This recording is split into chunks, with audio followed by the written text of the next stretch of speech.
दोस्तों बहुत बहुत स्वागत है आपका हिंदी मीडियम के इस नंबर 1 चैनल संदेश राज स्टडी में। प्यारे बच्चों, जितने भी बच्चे हमारे क्लास 12 में हैं और जिनको 6 मार्च के दिन भौतिक विज्ञान यानी फिजिक्स का पेपर देना है, उनके लिए यह वीडियो बहुत ज़्यादा इम्पोर्टेंट रहने वाली है। आज की इस वीडियो में मैं आपको वैद्युत आवेश, जो कि आपका पहला चैप्टर है फिजिक्स में, इस चैप्टर के मोस्ट इम्पॉर्टेंट जो महत्वपूर्ण डिफिनेशन बनती हैं उनको करवाने वाला हूं। जो भी आपके एग्ज़ाम में आने के चांसेस जिनके बनते हैं वो मैं आपको बताने वाला हूं। मैंने आपको मात्र 60 टॉपिक बताए थे, उस 60 टॉपिक जो है उसमें से मैं आपको यहाँ पे आज 6 टॉपिक करवाऊंगा। 6 टॉपिक उसमें से आपको करवाऊंगा और ये 6 टॉपिक आपके एग्ज़ाम में जो है हर साल जो पूछा जाएगा वही आपको करवाने वाला हूँ। इससे आपको जो आपका 70 में 70 का टारगेट है बहुत ज़्यादा हेल्प मिलने वाली है, तो इन्हें तैयार कर लीजिएगा और यहाँ से आपका 10 नंबर क्लियर हो जाएगा। 10 नंबर जो है पूरा गुरुजी क्लियर हो जाएगा इस वीडियो को देखने के बाद। तो बने रहें वीडियो में अंत तक। वीडियो बहुत ही इंटरेस्टिंग और मज़ेदार रहने वाली है। अभी तक आपने मेरे चैनल को सब्सक्राइब नहीं किया है तो सब्सक्राइब जरूर से कर लीजिएगा। वीडियो बहुत ही इंटरेस्टिंग रहने वाली है। अगर आपको इसका PDF चाहिए तो link in the description box उसके अंदर जो है सारा का सारा PDF नोट्स आपको वहीं पर प्रोवाइड कराया जाता है। हमारे टेलीग्राम चैनल को ज्वाइन जरूर से कर लीजिएगा। चलिए स्टार्ट करेंगे। वैद्युत आवेश तथा क्षेत्र, ये आपका जो पहला चैप्टर है, इस चैप्टर के मोस्ट इम्पॉर्टेंट जो महत्वपूर्ण हेडिंग बनती हैं, जो महत्वपूर्ण डिफिनेशन बनती हैं, हम उनको जो है सबसे सिंपल तरीके से समझने वाले हैं। बिल्कुल यहाँ पे पहला जो आपका बनता है वैद्युत आवेश, क्योंकि आपका जो चैप्टर है वैद्युत आवेश तथा क्षेत्र, तो पहले हम तो इन 2 टॉपिकों को समझेंगे। पहला तो आपका ये आवेश हो गया और दूसरा आपका क्षेत्र। ये आवेश क्या होता है और दूसरा आपका टॉपिक है क्षेत्र। ये आवेश और क्षेत्र होता क्या है गुरुजी, बिल्कुल समझेंगे। वैद्युत आवेश, पहले तो हम वैद्युत आवेश को समझेंगे। जब 2 पदार्थों को आपस में रगड़ा जाता है तो ये पदार्थ हल्की हल्की वस्तुओं को आकर्षित करने लगते हैं। इस स्थिति में ये पदार्थ वैद्युत आवेश जो है कहलाता है। और अगर बात करें हम, ये इसे जो है स्मॉल क्यू से प्रदर्शित करते हैं। स्मॉल क्यू से इसे प्रदर्शित किया जाता है, काफ़ी ज़्यादा इम्पोर्टेंट भी रहता है। अगर हम समझने की बात करें, जब 2 पदार्थों को, कोई 2 पदार्थ लिए मैंने और उन 2 पदार्थों को आपस में अगर रगड़ा जाता है तो जो हल्की हल्की वस्तुएं होती हैं जैसे लोहे की, तो वो अपनी ओर उनको आकर्षित कर लेते हैं और इस स्थिति में ये पदार्थ जो है वैद्युत आवेश कहलाता है। बिल्कुल सिंपल तरीके से, आई होप आपको समझ में भी आया होगा। अगर बात करें हम इसके विमा की, तो इसकी विमा हो जाएगी AT। भाई अगर आपसे कोई पूछे कि आवेश की विमा क्या होती है तो आप बताएंगे AT, बिल्कुल। और अगर इसके मात्रक की बात करें तो इसका मात्रक हो जाएगा कूलाम, जिसे हम C से डिनोट करते हैं। बिल्कुल इसी तरीके से अब नेक्स्ट जो है पूछा जाता है कि आवेश कितने प्रकार के होते हैं। आपके MCQ क्वेश्चन में भी पूछ लिया जाएगा और लॉन्ग क्वेश्चन में भी पूछा जाएगी कि आवेश क्या होता है पूरा जो है और आवेश कितने प्रकार के होते हैं। तो आपको समझ लेना है, क्योंकि 6 मार्च के दिन जो है आपका जो भौतिक विज्ञान का पेपर लगा हुआ है, यह टॉपिक आपके एग्ज़ाम में आ सकते हैं। तो भैया आने के चांसेस हैं तो तैयार तो करना पड़ेगा ही। आवेश जो है वैद्युत आवेश 2 प्रकार का होता है। आवेश जो होता है वैद्युत आवेश 2 प्रकार का होता है। पहला आपका है धनात्मक आवेश, दूसरा होता है ऋणात्मक। यानी कि एक आपका हो जाएगा प्लस वाला और एक आपका जो ऋणायन होता है ये आपका माइनस वाला होता है। बिल्कुल अगर बात करें हम धन आयन की, यानी कि धनात्मक आवेश जो होता है और ऋणात्मक आवेश होता है, इसमें होता क्या है, जैसे कि देखेंगे जो आपका धनात्मक आवेश होता है इसमें वस्तुओं पर इलेक्ट्रॉनों की कमी होती है। जो आपका धनात्मक यानी कि प्लस वाला आइकन होता है, इसमें आपकी वस्तुओं पर, इसके अंतर्गत जितनी भी वस्तुएं आती हैं उन वस्तुओं में इलेक्ट्रॉनों की कमी होती है। बिल्कुल गुरुजी। नेक्स्ट यहाँ पे बनता है ऋणात्मक। ऋणात्मक क्या होता है समझ लीजिए बिल्कुल सिंपल तरीके से। ऋणात्मक आवेश वह आवेश होता है इसमें वस्तुओं पर इलेक्ट्रॉनों की अधिकता होती है। इसमें अधिकता होती यानी बढ़ोतरी होती है और इसमें जो है घटती है, इसमें घटती है और जो माइनस वाला चार्ज होता है इसमें बढ़ती है। गुरुजी बस इन टॉपिकों को जो तैयार कर लीजिएगा, क्योंकि आपसे पूछ सकता है, कोई ऐसे ही पूछ सकता है, आपके जो आपका इंट्रोडक्शन के लिए भी पूछ सकता है। तो आप बता भी सकते हैं कि वैद्युत आवेश जब दो पदार्थों को आपस में रगड़ा जाता है और उस रगड़ने से जो है हल्की हल्की वस्तुओं को जो आकर्षित करता है, इस स्थिति में ये पदार्थ जो है वैद्युत आवेश कहलाता है। और इसे क्यों से डिनोट करते हैं, इसकी बीमा एटी हो जाएगी और इसका मात्रक कूलाम हो जाएगा। और बात करें अगर आवेश के प्रकार की, तो आवेश दो प्रकार के होते हैं, धनात्मक आवेश और ऋणात्मक आवेश। और अगर धनात्मक आवेश की बात करें तो इसमें वस्तुओं पर जो है इलेक्ट्रॉनों की कमी होती है, इसमें वस्तुओं पर इलेक्ट्रॉनों की कमी पाई जाती है। और ऋणात्मक आवेश में होता है, इसमें वस्तुओं पर इलेक्ट्रॉनों की अधिकता होती है, यानी कि इसमें वस्तुओं पर इलेक्ट्रॉनों की अधिकता बढ़ोतरी होती है। बिल्कुल सिंपल तरीके से आई होप आपको आवेश के बारे में पूरा डिटेल में मैंने आपको पूरा एक्सप्लेनेशन के साथ में समझाया है, बहुत ही सिंपल तरीके से समझ में भी आया होगा। अब जो है आपका मैंने यहाँ पे बताया था आपको जो वैद्युत आवेश यानी कि जो आवेश था उसको तो आप समझ गए। अब बारी है क्षेत्र की। वैद्युत जो आपका वैद्युत क्षेत्र होता है क्या होता है, वैद्युत आवेश समझ में आ गया, वैद्युत क्षेत्र। अब हम समझेंगे कि वैद्युत क्षेत्र क्या होता है। बिल्कुल सिंपल तरीके से आप देख भी सकते हैं, बहुत ही सिंपल तरीके से मैं आपको यहाँ पे बताने वाला हूँ। चलिए देखेंगे वैद्युत क्षेत्र। वैद्युत क्षेत्र क्या होता है, ऐसा क्षेत्र जिसमें कोई अन्य परीक्षण आवेश आकर्षण तथा प्रतिकर्षण बल का अनुभव करता है, वैद्युत क्षेत्र कहलाता है। अगर हम इसको अगर समझने की बात करें तो आप जो है चुंबक को ले लीजिए। आपने चुंबक देखा है, चुंबक उसको ले लीजिए। वो क्या करता है, एक ऐसा जिसमें कोई अन्य परीक्षण आवेश आकर्षण तथा प्रतिकर्षण बल का अनुभव करता है। आकर्षण का मतलब होता है किसी को अपनी ओर आकर्षित करना यानी कि खींचना, बिल्कुल। और प्रतिकर्षित का मतलब होता है किसी को दूर भगवाना, यानी कि किसी को दूर भगाना, ये इसका आप समझ सकते हैं बिल्कुल प्रतिकर्षण। यानी कि हम आपको बताएंगे बहुत ही सिंपल तरीके से प्रैक्टिकल के साथ में। ये मैंने दो कलम ले लिए, अगर इसको हम इधर करेंगे तो ये एक दूसरे को आकर्षित करेंगे, अगर हम इसको इधर बाहर निकालेंगे तो ये एक दूसरे को यानी कि दूर भगाएंगे, ये एक दूसरे को प्रतिकर्षित करेंगे।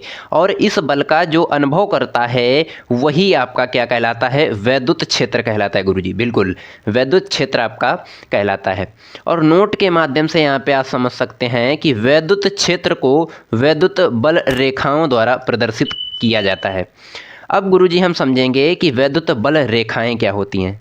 वैद्युत बल रेखाएं क्या होती हैं, वेरी इंपॉर्टेंट टॉपिक रहता है आपके एग्ज़ाम के लिए।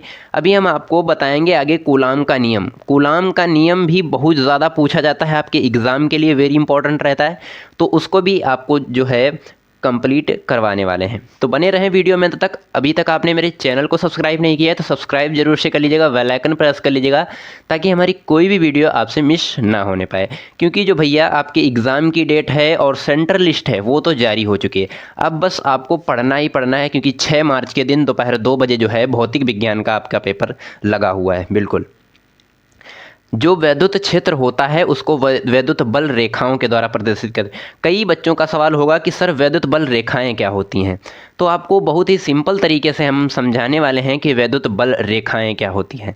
आप देख सकते हैं अपनी स्क्रीन पर जो वैद्युत बल रेखाएं होती हैं कुछ इस प्रकार की होती हैं, कुछ इस प्रकार की होती हैं, आप देख सकते हैं।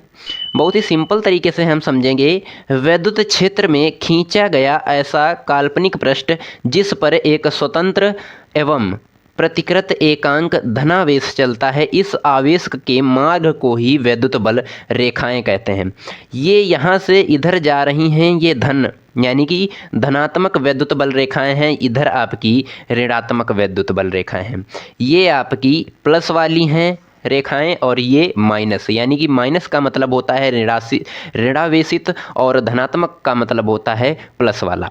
बिल्कुल इसका मतलब है वैद्युत क्षेत्र में खींचा गया ऐसा काल्पनिक पृष्ठ। मैंने ये एक पृष्ठ खींच लिया और जिस पर एक स्वतंत्र एवं प्रतिकृत एकांक धनावेश चलता है, इस पर जो है धनावेश जो होता है ये एक दूसरे को जो है क्या करती हैं गुरुजी, एक दूसरे को बाहर निकालती हैं।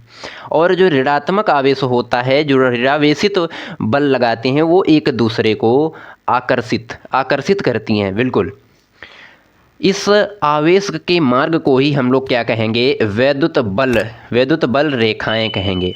बिल्कुल, आप समझ सकते हैं, आप देख भी सकते हैं, ये आपकी धनात्मक वैद्युत बल रेखाएं हैं और ये आपकी ऋणात्मक वैद्युत बल रेखाएं हैं। और ये इधर आप देख सकते हैं, नीचे जो है आपका है धनावेशित एवं ऋणावेशित संयुक्त बल रेखाएं, यानी कि संयुक्त बल रेखाएं ये आपकी जो माइनस वाला चार्ज होता है ये लाता है और प्लस वाला जो है ये निकालता है। बिल्कुल देख सकते हैं। अगर इनके गुण की बात करें, हम इनके गुण को भी बहुत ही सिंपल तरीके से समझेंगे। वैद्युत बल रेखाएं जो होती हैं वो धनावेश से निकलती हैं। ये आप देख सकते हैं कि ये धनावेश से निकल रही हैं और ऋणावेश में जो है समाप्त हो जाती हैं। ये ऋणावेश में आते ही यहाँ पे समाप्त हो जाती हैं और प्लस वाले आइकन से जो है निकलती हैं। और वैद्युत बल रेखाएं जो हैं वो कभी भी एक दूसरे को काटती नहीं हैं। ये जो वैद्युत बल रेखाएं हैं ये कभी जो है एक दूसरे को काटेंगी नहीं, ये ऐसे ही चलती रहेंगी, ये कभी एक दूसरे को काटेंगी नहीं। बिल्कुल, इसी बात को आपको समझना है। चलिए अब हम आपको बहुत ही सिंपल तरीके से समझाएंगे कि वैद्युत बल रेखाओं के गुण और परीक्षण आवेश, वैद्युत क्षेत्र की तीव्रता, कई ऐसे आपके महत्वपूर्ण टॉपिक हैं जो आपको जो है 6 मार्च के दिन देखने को मिलेंगे आपके एग्ज़ाम में। है वैद्युत बल रेखाओं के गुण, बहुत ही सिंपल तरीके से समझेंगे।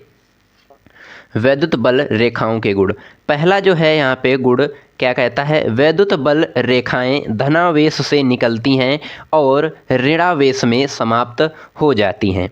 बिल्कुल, मैंने पहले ही बताया आपको, यहाँ पे आप देख सकते हैं ये जो रेखाएं हैं आपकी, ये इधर ये धनावेश से निकलती हैं और ऋणावेश में जो है आकर जो है यहाँ पे क्या हो जाती हैं, समाप्त हो जाती हैं गुरुजी। बिल्कुल, और यहाँ पे आप देख सकते हैं जो दूसरा पॉइंट बनता है, वैद्युत बल रेखाएं कभी एक दूसरे को नहीं काटती। मैंने पहले बताया आपको, ये जो रेखाएं हैं वैद्युत बल रेखाएं ये कभी एक दूसरे को काटती नहीं हैं। बिल्कुल, नेक्स्ट यहाँ पे मैंने टॉपिक रखा है, क्या है आप देख सकते हैं, वेरी इंपॉर्टेंट टॉपिक रहता है परीक्षण आवेश। गुरुजी परीक्षण आवेश क्या होता है, परीक्षण आवेश होता क्या है, यह बहुत ही छोटा आवेश जो स्थान पर वैद्युत क्षेत्र को प्रवाहित न करे परीक्षण आवेश कहलाता है। ये एक बहुत ही छोटा आवेश होता है जो स्थान पर वैद्युत क्षेत्र को प्रवाहित ना करे परीक्षण आवेश कहलाता है। उसके बाद में मैंने एक नेक्स्ट टॉपिक जो है आपका वैद्युत क्षेत्र की तीव्रता, वैद्युत क्षेत्र की तीव्रता, इसमें जो है आपकी डिफिनेशन भी आती है अच्छी स्थिति में और निरच्छी स्थिति में। अगर आप लोग कमेंट्स करेंगे तो हम उस डिफिनेशन को भी जो है, दोनों डिफिनेशन को एक ही वीडियो में आपको प्रोवाइड कराएंगे। बिल्कुल, ज़्यादा से ज़्यादा लाइक करिएगा सेशन को और ज़्यादा से ज़्यादा शेयर करिएगा, तभी हम जो है उस जो आपकी 2 डिफिनेशन हैं, सारी की सारी डिफिनेशन आपको एक ही वीडियो में प्रोवाइड करा देंगे, पूरे एक चैप्टर की, वैद्युत आवेश तथा क्षेत्र की। बिल्कुल, जो वैद्युत क्षेत्र होता है ये क्या होता है, वैद्युत क्षेत्र की तीव्रता। मैंने वैद्युत क्षेत्र आपको समझाया क्या होता है, ऐसा क्षेत्र जिसमें कोई अन्य परीक्षण आवेश आकर्षण तथा यानी कि अपनी ओर खींचने का और भगाने का कार्य करता है, वैद्युत क्षेत्र कहलाता है। बिल्कुल, हम पढ़ेंगे वैद्युत क्षेत्र की तीव्रता। वैद्युत क्षेत्र में स्थिति किसी परीक्षण आवेश पर लगने वाला बल तथा परीक्षण आवेश के मान के निष्पत्ति को उस बिंदु पर वैद्युत क्षेत्र की तीव्रता कहते हैं। इसे जो है ई से डिनोट करते हैं, इसे ई से डिनोट करते हैं। और बात करें, यह एक सदिश राशि होती है। बिल्कुल, अगर फॉर्मूले की बात करें तो यहाँ पे हो जाएगा, इसका फॉर्मूला हो जाएगा ई बराबर F/Q0। यहाँ पे F आपका क्या है, F गुरुजी, F यहाँ पे है आपका बल। यहाँ पे F जो है लगने वाला, यानी परीक्षण आवेश पर लगने वाला बल जो F है वो परीक्षण आवेश के मान के निष्पत्ति को उस बिंदु पर वैद्युत क्षेत्र की तीव्रता कहते हैं। और ये Q0 आपका क्या है, ये आवेश है। बिल्कुल, और ये आपका E जो है ये वैद्युत क्षेत्र है। यहाँ पे समझ लीजिएगा आप लोग बहुत ही सिंपल तरीके से। और इसके मात्रक की बात करें, इसका मात्रक हो जाएगा न्यूटन प्रति कूलम। अगर विमा की बात करें इसकी तो हो जाएगी mLT - क्यूब और A² sorry A inverse. A inverse आपका हो जाएगा इसकी विमा। तो बहुत ही सिंपल तरीके से आपको समझ में आया होगा। आई होप मैंने आपको समझाया बहुत ही सिंपल तरीके से। वीडियो पसंद आई हो तो लाइक भी ज़रूर से करिएगा, और इसका PDF आपको चाहिए, मैंने पहले ही बताया था, डिस्क्रिप्शन में टेलीग्राम का लिंक मिल जाएगा, वहाँ से ज्वाइन कर लीजिएगा। सारा का सारा PDF नोट्स आपको वहीं पर प्रोवाइड कराया जाता है। चैनल पर नए हैं, चैनल को सब्सक्राइब करके बेल आइकन प्रेस कर लीजिएगा। हम मिलते हैं किसी नेक्स्ट वीडियो में नेक्स्ट टॉपिक के साथ। और आपको जिस भी टॉपिक पे वीडियो चाहिए कमेंट सेक्शन में ज़रूर बताइएगा, और सेशन आपको कैसा लगा कमेंट्स में ज़रूर बताइएगा। चलिए, धन्यवाद।